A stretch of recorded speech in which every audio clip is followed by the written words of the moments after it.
vamos a presentar ya a nuestro invitado.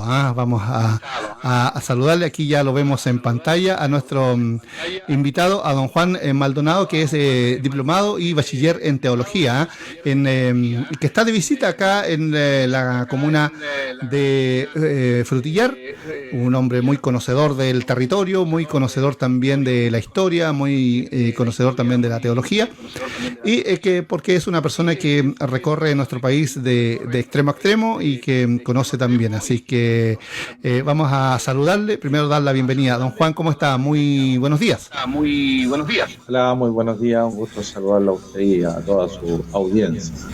¿Qué tal, don Juan? Bueno, mucho gusto en tenerlo hoy día en vivo y en directo en esta conversación. La idea es poder conversar de temas varios.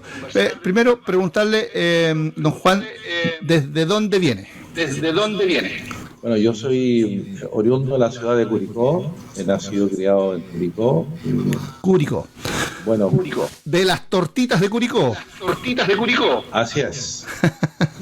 Muy famosa, Muy famosa, Sí, famosa y también por el tema de la fruta y, sí, y por el tema del vino. Claro, zona de viñedos también, zona que también produce una gran cantidad de abastecimiento también al territorio, con el tema de la fruta, por ejemplo, que es muy demandado también, sobre todo tanto para el norte, capital, y también para el sur de nuestro país, acá que siempre gozamos también de las bondades de la tierra también de esa zona. Oiga, Curicó, ¿cómo es un poco para conocerlo? Bueno, Curicó, actualmente, la comuna de Curicó, tenemos una densidad de población aproximadamente unas 600.000 personas. Es una ciudad muy pujante, mucha agroindustria por el tema de la fruta y también por el tema de los vinos. Es una ciudad muy emergente, muy moderna, donde hay bastante auge en todo lo que es lo frutícola y lo vitivinícola. Claro. Oiga, don Juan Maldonado, usted tiene un trabajo que es bastante interesante. Yo ayer me interiorizaba un poquito ahí del tema. Usted, más allá de ser diplomado y bachiller en teología, usted también es vendedor. Por lo tanto, esa misma profesión que usted desempeña desde hace un tiempo le ha permitido viajar mucho, no solamente en nuestro país, pero sino también fuera de él. Pero en nuestro territorio, don Juan, ¿cómo ha sido esa experiencia también de conocer el territorio de extremo a extremo? Porque es un privilegio que no todos tenemos. Yo puedo decir que conozco, digamos, de Santiago hasta Chiloé, ¿ya? Conozco la mayoría. De Santiago hacia allá, hasta La Ligua, creo que llegué lo más al norte. De ahí para allá no conozco nada, no he tenido el privilegio. Por eso yo siempre digo aquí, en este canal, que es súper importante también conocer nuestro territorio primero, si es que las condiciones obviamente se dan, pero si tuviéramos la oportunidad, yo creo que sería muy bonito también conocer nuestra región, nuestra comuna. A veces hay gente que se va de esta tierra sin conocer más allá de la frontera de su comuna inclusive, o de su región. Y yo creo que Chile es un país tan maravilloso, tan bonito, de extremo a extremo, que sin duda vale la pena también conocer nuestra tierra. Claro, bueno, por razones laborales yo me tengo que desplazar constantemente desde Arica por el norte hasta Punta Arenas por el sur.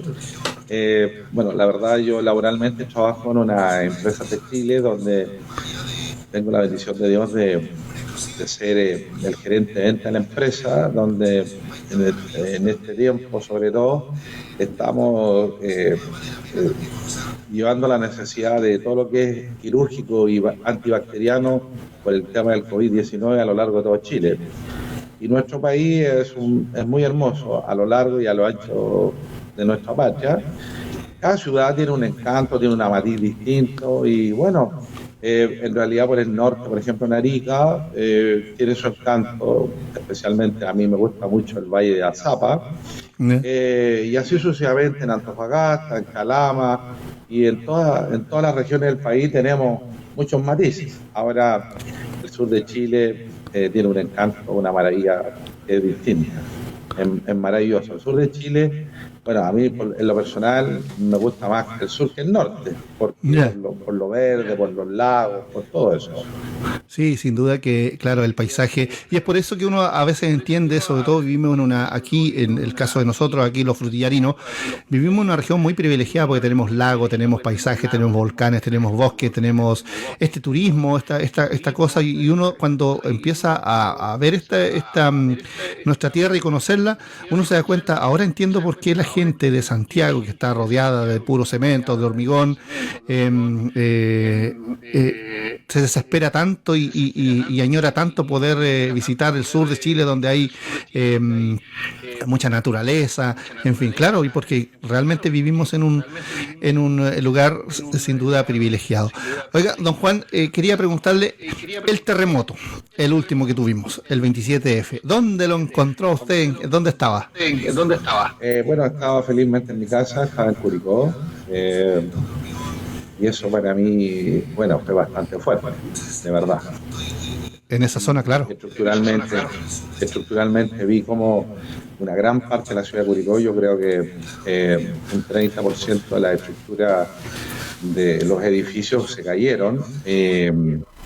Y así, bueno, también eso se produjo un cambio en la ciudad, se modernizó absolutamente con los nuevos estándares de construcción y en la ciudad habían recursos, porque los empresarios curicanos son muy potentes. Y felizmente la ciudad se levantó y hoy día es una ciudad muy moderna, muy moderna. Sí. Don Juan, entrando de lleno a esto, bueno, hace ya un par de meses todos sabemos, cierto, parte primero esta situación de este estallido social en octubre, donde nos cambia un poco la perspectiva, también la visión como país, también de las demandas ciudadanas, donde todo el mundo habla de hoy día de que la ciudadanía está empoderada, que está más informada, y sin duda que es así. Las redes sociales juegan un rol importante en aquello, la tecnología también hace su aporte en este sentido. ¿Cuál es su visión que tiene usted siendo también un teólogo de este estallido social? Porque después viene la pandemia, pero hablemos del estallido social específicamente, y donde a usted seguramente por su trabajo, como decíamos anteriormente, le ha tocado conocer muchas ciudades y que en cada una, cierto, la situación también fue no igual, pero muy cercana también, que las demandas son como universales en nuestro territorio. Bueno, el estallido social me pilló a mí en la ciudad de Antofagasta. Lamentablemente, como chileno, me sentía avergonzado. El modus operandum que tuvieron las hordas o el grupo de personas en su manera de protestar fue absolutamente una anarquía. Yo considero que muchos de los puntos sociales que estamos viviendo y se están demandando están absolutamente correctos. Pero lo que no estoy de acuerdo es el modus operandum de la gente. Por ejemplo, me tocó ir desde la ciudad de Antofagasta a Iquique y nos tuvieron que devolvernos porque antes de entrar a Iquique está el cruce de Alto Hospicio. Yeah. Y ahí nos encontramos que venían bajando de La Pampa, porque Alto Hospicio está en los cerros, y Iquique está en una planicie, porque está a orillas del mar. Venían bajando, eran verdaderas hormigas de personas, no con un sentido de protestar pacíficamente, sino que venían con el sentido de destruir, hacer tira a la propiedad pública y privada, lo que nos ha costado tanto a todos los chilenos construir de nuestra patria. Y eso realmente, a mí como chileno, me avergonzó mucho, porque destruyeron todo a su paso, como langostas. Lo que encontraban a su paso, autos estacionados, casas, edificios, todo lo destruyeron, absolutamente todo. Y de hecho, en la ciudad de Iquique, en la Sofri, al lado, se había construido el McDonald's, uno de los más modernos de Sudamérica, y costó bastante trabajo hacerlo, trabajaba mucha gente, y lamentablemente lo destruyeron a cenizas. Fue horrible, realmente horrible. En Antofagasta, por ejemplo, cuando empezó el estallido social, yo estuve confinado realmente prácticamente 5 días en el hotel sin poder salir a la calle porque era una verdadera guerra campal de piedras, bombas lacrimógenas, etcétera, etcétera. Y de verdad, yo como chileno, ahí me sentí no orgulloso, porque hay momentos como chileno uno se siente orgulloso, pero en esa situación me sentí avergonzado de llamarme chileno, como mis compatriotas que dicen amar tanto a nuestra patria, fueron incitados por un grupo de personas a destruir nuestro país. De verdad, eso fue muy lamentable.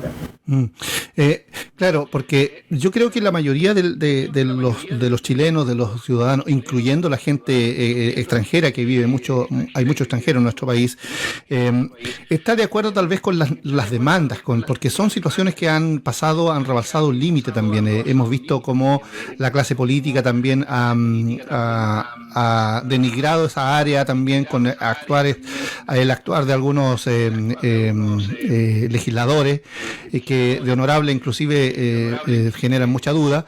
Ese tema, la verdad es que yo creo que todo el mundo está de acuerdo, como digo, de las demandas.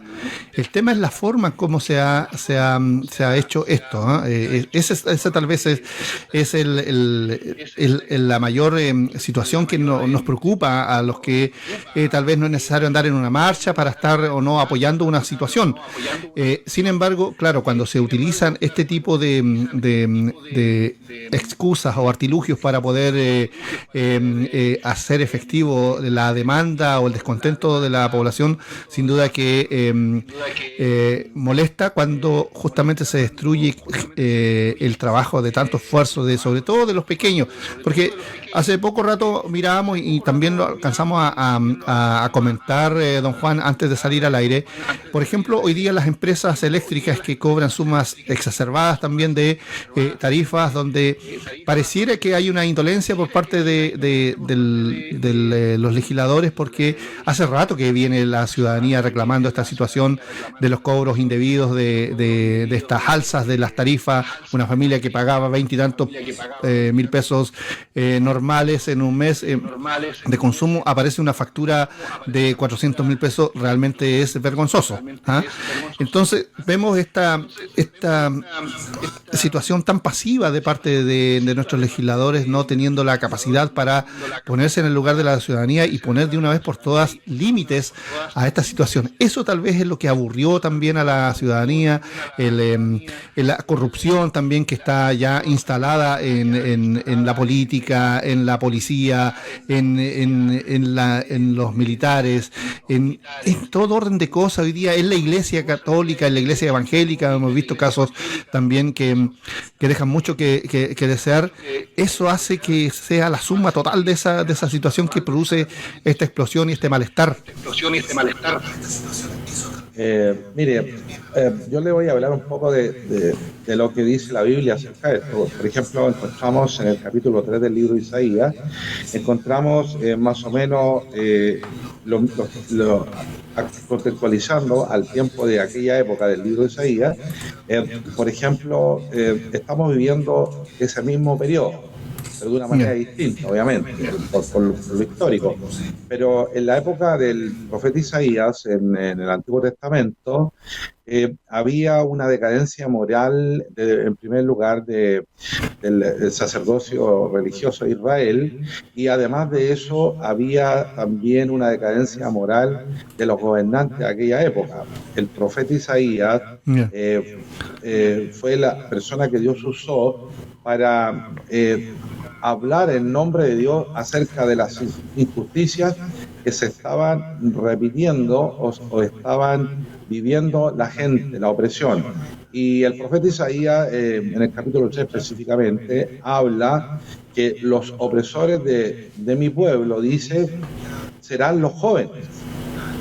Y hoy día, en parte, vemos cumplido eso, que la gran cantidad de los muchachos que marchan o destruyen los bienes privados o públicos son jóvenes.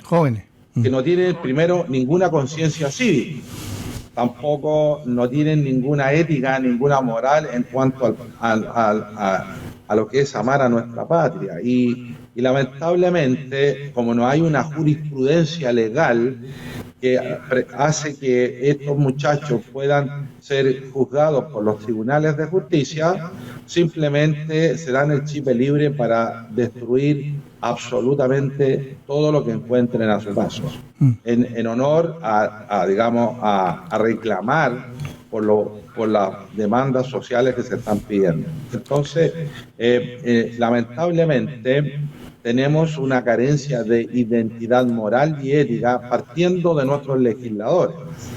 Anoche, por ejemplo, teníamos una conversa acerca del Senado. El primer Senado de la República fue instaurado por Dios. En el libro de Éxodo, en el Antiguo Testamento, cuando Moisés saca al pueblo de Israel de Egipto, de la tiranía del faraón Ramsés II,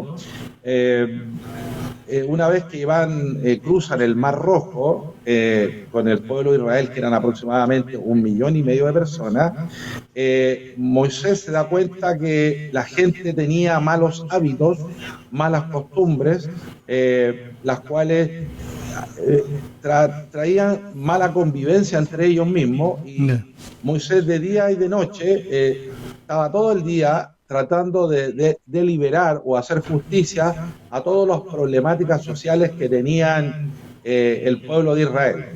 Y en un momento de agotamiento de Moisés, él le dice a Dios: quítame la vida porque no soy capaz de dirigir a tanta gente. Y su suegro, Yetro, a todo esto los nombres en la Biblia tienen un significado. La palabra Yetro significa abundante. Su suegro le da un consejo y le dice: mira, de lo que Dios ha puesto en tu corazón y en tu vida, toma a 70 personas idóneas que tengan parecido a lo que tú tienes y enséñales las cosas que Dios te ha enseñado y ponlos delante de Dios para que estas personas te ayuden en todas tus tareas. Entonces, de ahí nace, de estas 70 personas idóneas, irreprensibles, con una conducta moral y ética irreprochable, nace el Sanedrín judío, que la palabra Sanedrín en el hebreo significa senado. El primer senado de la República que hubo en el mundo fue instituido por Dios. Y eran personas honorables, respetables, que no tenían una reputación dudosa. Ahora, si lo llevamos a nuestros tiempos, no solamente aquí en Chile, sino que globalizando la idea, claro.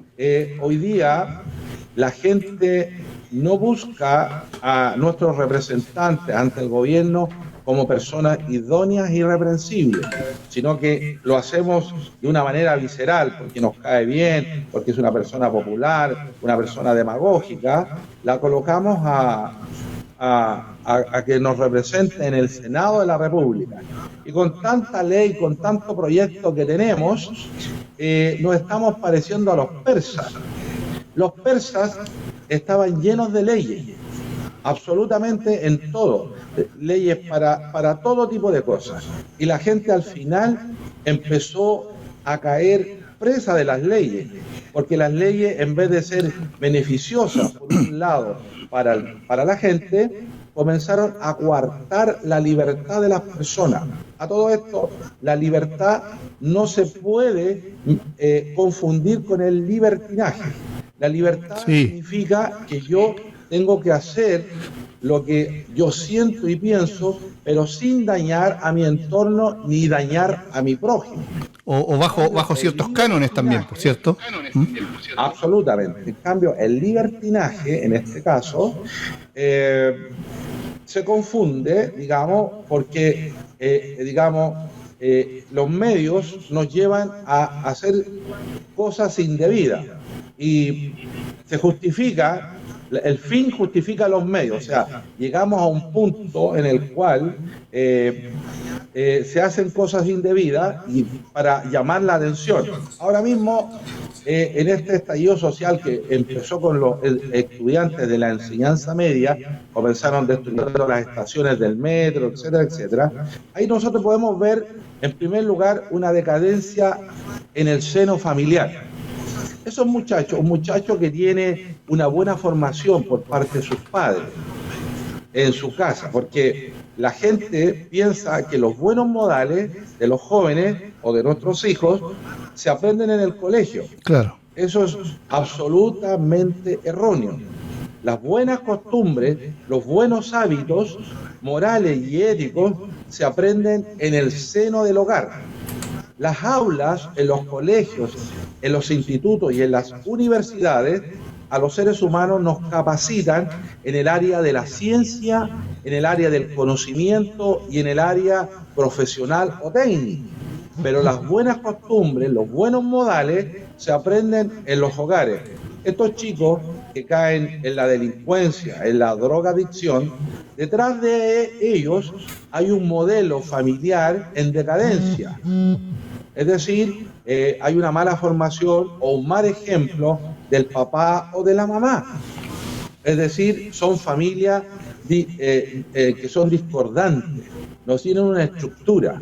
Y es por eso que un muchacho que ha recibido una buena formación, un buen ejemplo ético y moral de sus padres, no sale a destruir la estructura privada, claro, o pública. No hace daño a los demás.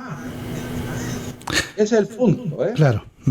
Sin duda que es un tema que ha generado mucha controversia en nuestro país porque, claro, vuelvo a insistir, las demandas tal vez son justas, son demandas que tienen un sentido común, una necesidad común, donde tal vez algún grupo dijo, ya, basta, se acabó esto, basta de abuso, basta de este tipo de cosas. Sin embargo, es la forma en cómo se ha manejado esto y tema que no ha cambiado porque hoy día con esta pandemia todos sabemos que algunos inclusive son impulsores de ideas de volver a tomar esta medida, esta forma de expresión dramática, drástica, con violencia, una vez pasada esta pandemia. Esperamos que ojalá no suceda por el bien de nuestro país, porque, ojo, las democracias son frágiles y nosotros como ciudadanos debemos cuidar las democracias. Ha costado tanto justamente en este país tener democracia, sentirse libre, y hoy día es tan frágil la democracia que de repente por malas decisiones podemos arriesgar todo lo que se ha logrado hasta este momento. Ahora bien, yo quiero llevarlo, don Juan, a otro tema que es de mucha actualidad, como es el retiro del 10% de los ahorros de la AFP. Tema que ha sido muy comentado, donde ha sido muy burocrático también todo el proceso. Es un tema, algunos dicen que se ha extendido justamente para esperar que se estire, como se dice en buen chileno, hasta donde dé, para esperar que pase esta pandemia y así no va a ser necesario que retiremos el 10%. Hay muchas hipótesis, muchas teorías al respecto, pero ¿cree usted que esa es una buena medida para la ciudadanía, la gente que no ha recibido ningún aporte del Estado? Porque de repente el gobierno dice, ya, vamos a darle a 1,5 millones, por poner una cifra, de la clase media, un bono X, ¿ya? Pero después viene esa letra chica donde empezamos a filtrar, y usted, yo, el vecino, don Juan, don Pedro, la señora María, no califica, a pesar de estar en el rango de necesidades. Entonces termina siendo una ayuda solamente para 500 y no para el 1,5 millones. Entonces, esa letra chica es la que siempre nos ha preocupado y siempre nos sentimos a veces estafados, nos sentimos de repente medios engañados con estas leyes que el titular dice mucho y es muy populista tal vez, pero el desglose de esa ley a veces nos afecta en vez de ayudar. Mire, en primera instancia hay que ser muy objetivo. No es que uno esté en contra del gobierno de turno, no, mucho menos. Pero todos los gobiernos en todas partes del mundo, cuando dan cifras, esas cifras son estrictamente cifras políticas, no son cifras reales, porque el papel aguanta todo, pero si usted va in situ a la praxis, a la práctica, se encuentra con otra realidad.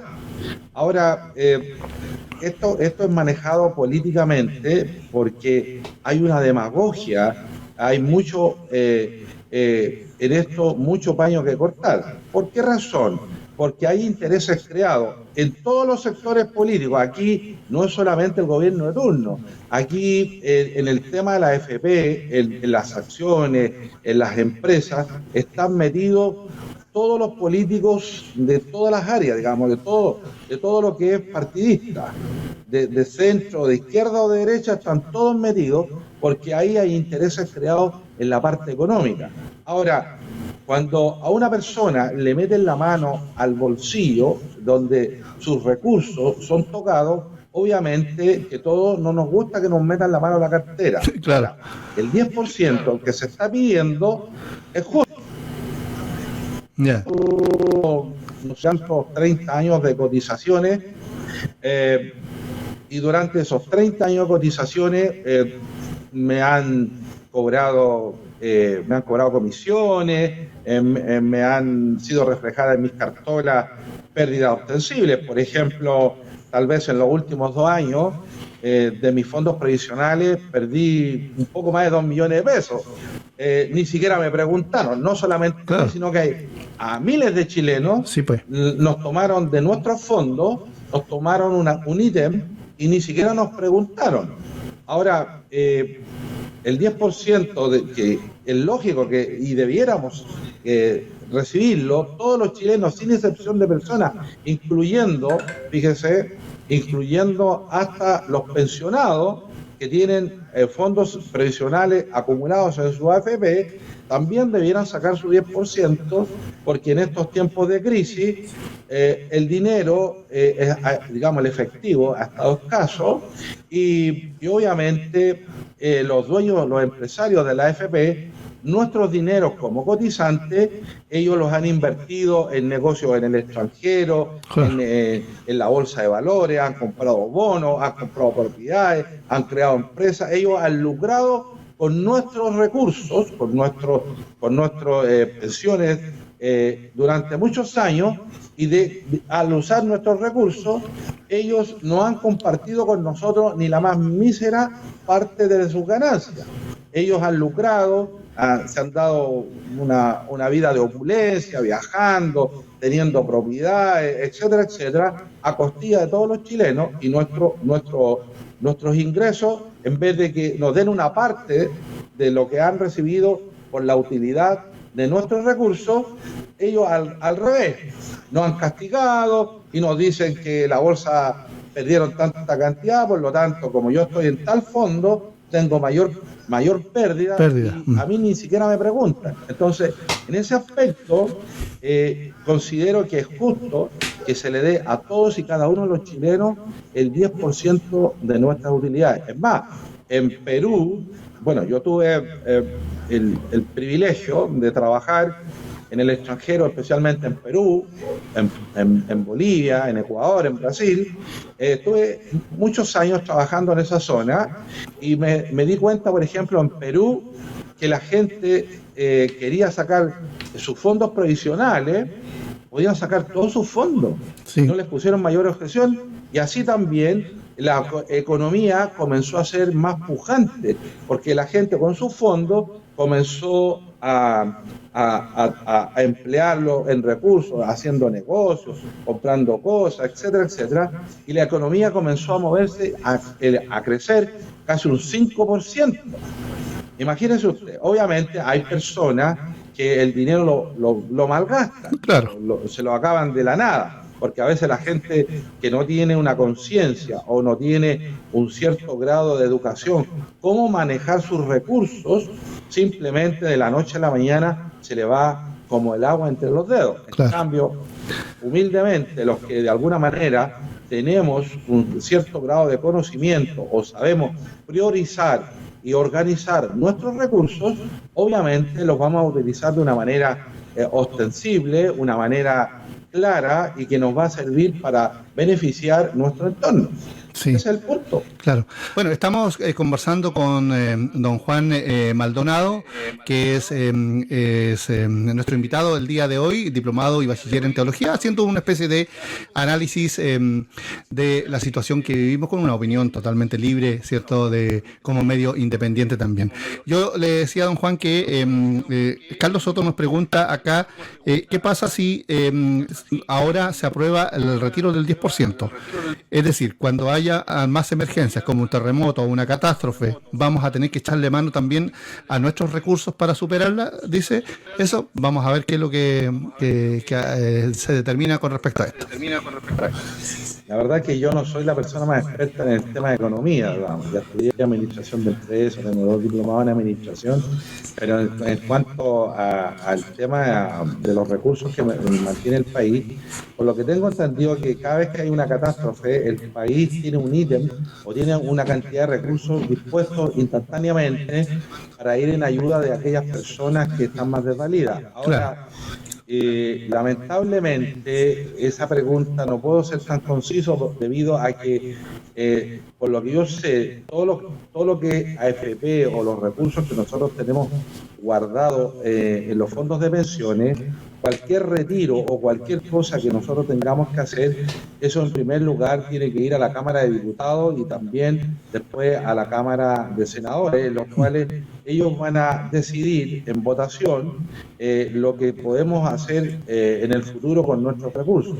Esto está garantizado en primer lugar por la Constitución política de nuestro país. Por lo tanto, esos recursos que el señor me pregunta, yo no puedo decir explícitamente qué va a pasar porque eso es un tema netamente legislativo, claro, en el cual usted y yo y muchos chilenos, millones de chilenos, no tenemos implicancia porque esto se decide en torno a ellos, no en torno a nosotros, independientemente de cuál sea nuestra postura, digamos. Pero ahí se decide en el Congreso Nacional. Perfecto. Esperamos haberle aclarado también la consulta ahí a nuestro amigo que está también en sintonía. Saludamos también a Patricia Arteaga, Santiago Nahuelcar, que está también junto a nosotros. Don Juan, con respecto a su especialidad, como es el diplomado en bachiller en teología. Hoy día, sin duda que el tema de la teología es importantísimo porque tenemos hoy día muchas personas que están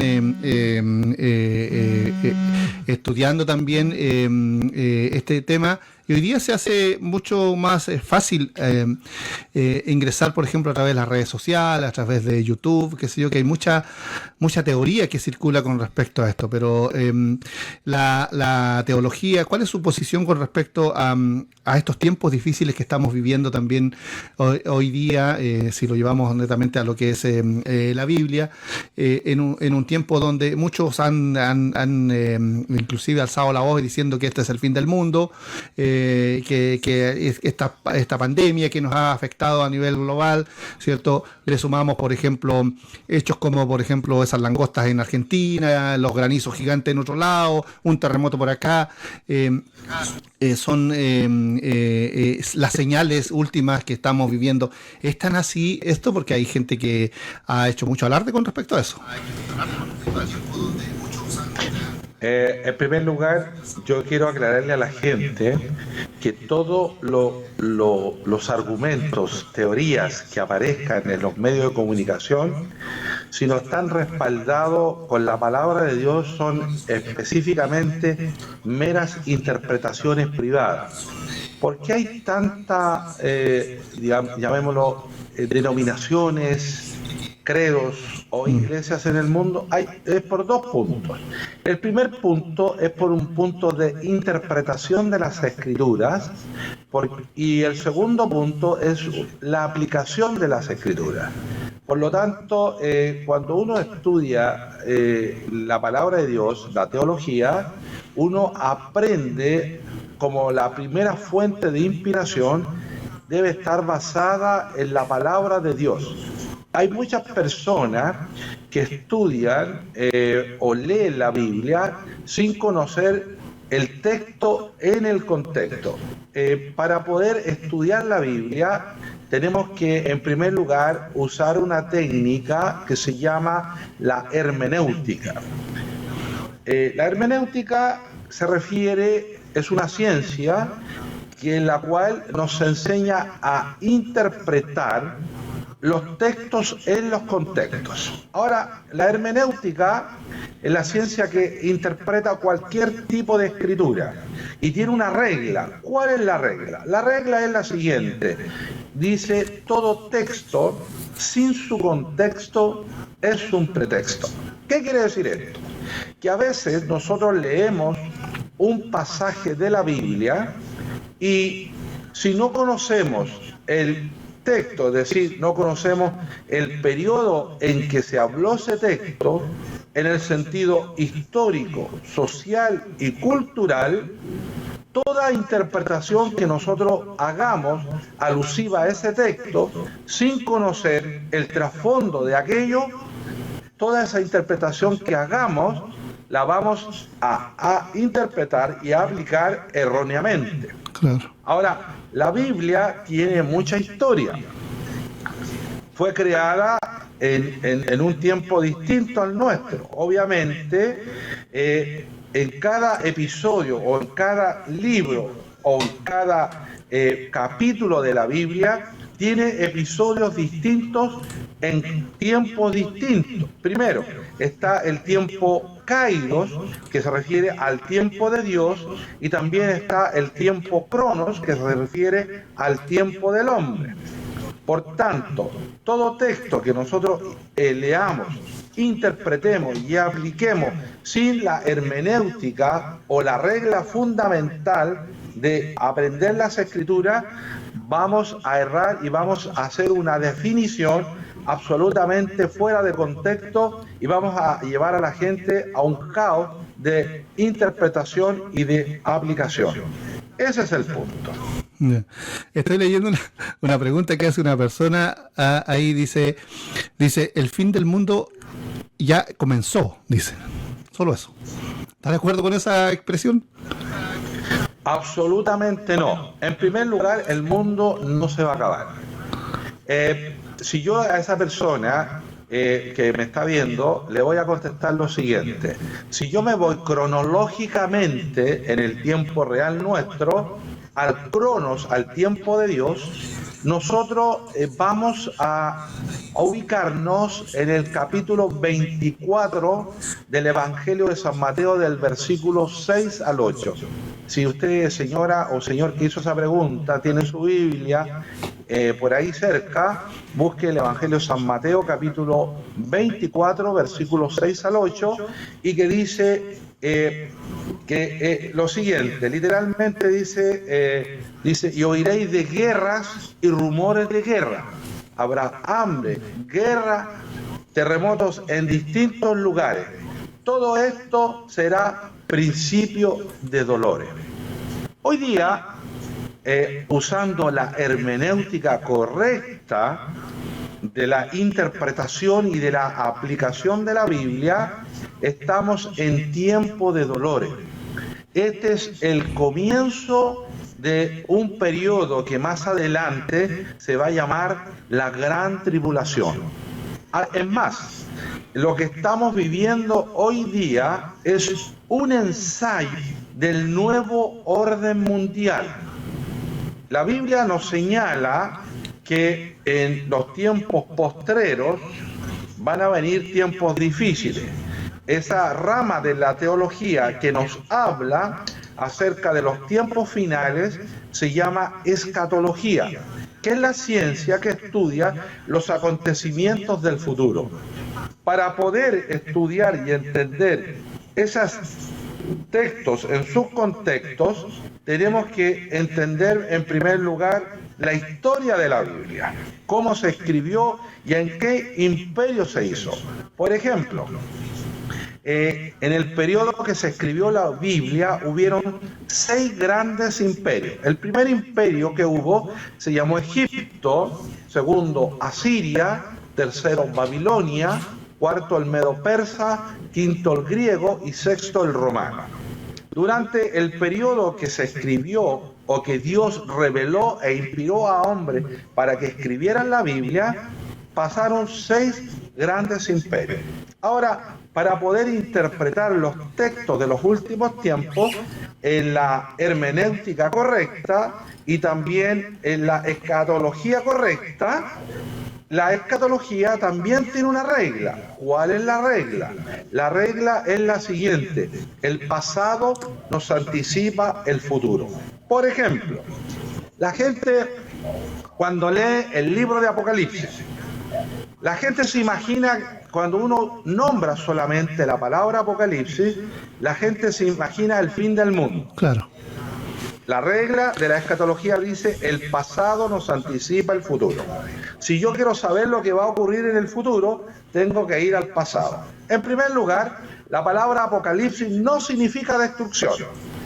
La palabra Apocalipsis es una palabra griega que se usaba en el anfiteatro griego.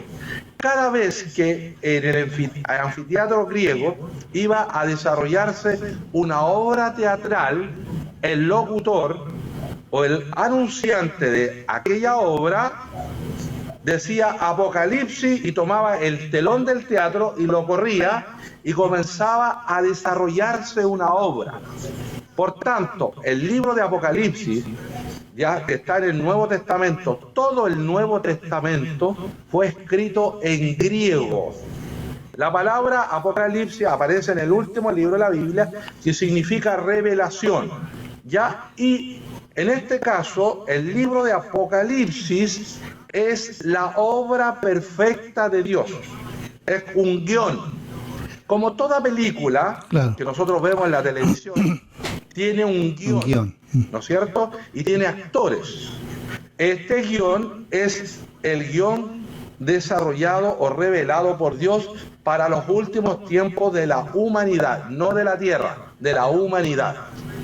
El primer, actor de este guión es el que era, el que es, el que ha de venir, el alfa, el omega, el principio, el fin, el primero, el último. Este actor es Jesucristo. Lo nombra literalmente o con figuras metafóricas, porque en el periodo en que se desarrolló el libro de Apocalipsis, entre el año 70 y 90, en la isla de Patmos, por Juan el Teólogo, había una represión del Imperio Romano en contra de los cristianos, o todo aquel que profesara públicamente el nombre de Jesucristo. Era lanzado, digamos, al fuego, era quemado, era llevado al circo romano para destruirlo. Entonces, el lenguaje del libro de Apocalipsis es un lenguaje o una escritura alegórica para que en aquellos tiempos todos aquellos seguidores del Imperio Romano que llegaran a sus manos los escritos de los cristianos, ellos, digamos, no pudieran interpretar aquellos mensajes que eran enviados por clave, que solamente podían entenderlo los que tenían el conocimiento y la revelación de Dios. El segundo actor que habla el libro de Apocalipsis, porque es el guión perfecto de Dios, es la novia. ¿Quién es la novia? La iglesia, la que fue redimida y comprada en la cruz del Calvario por la sangre de Jesucristo. Después viene el tercer personaje, que es el anticristo, y tiene 2 secuaces. El primero es Satanás o el diablo, y el anticristo es el primer el secundario, y el otro es el falso profeta. Por tanto, la Biblia en el libro de Apocalipsis es un guión, es como una película. Por tanto, cuando usted habla de Apocalipsis, no significa, digamos, que es algo horrible, no, es el guión de Dios. Ahora, obviamente, en el libro de Apocalipsis se cuentan, digamos, los acontecimientos que van a vivirse en el periodo de la gran tribulación. Digamos, hay 3 periodos. Está el periodo de la pretribulación, digamos, los acontecimientos antes de la gran tribulación.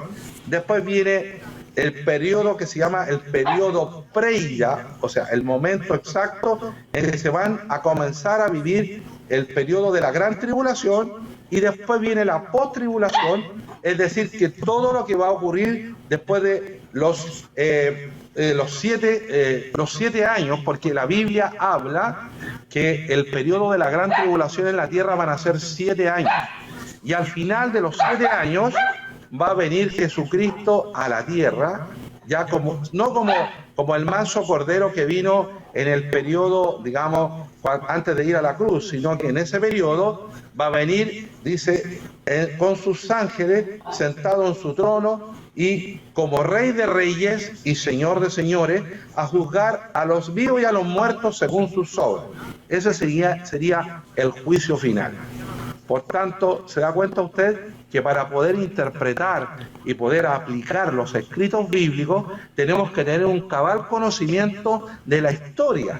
Porque si no, yo desconozco la historia, ya simplemente voy a errar con mis argumentos. Ahora, es más, le voy a contar lo siguiente.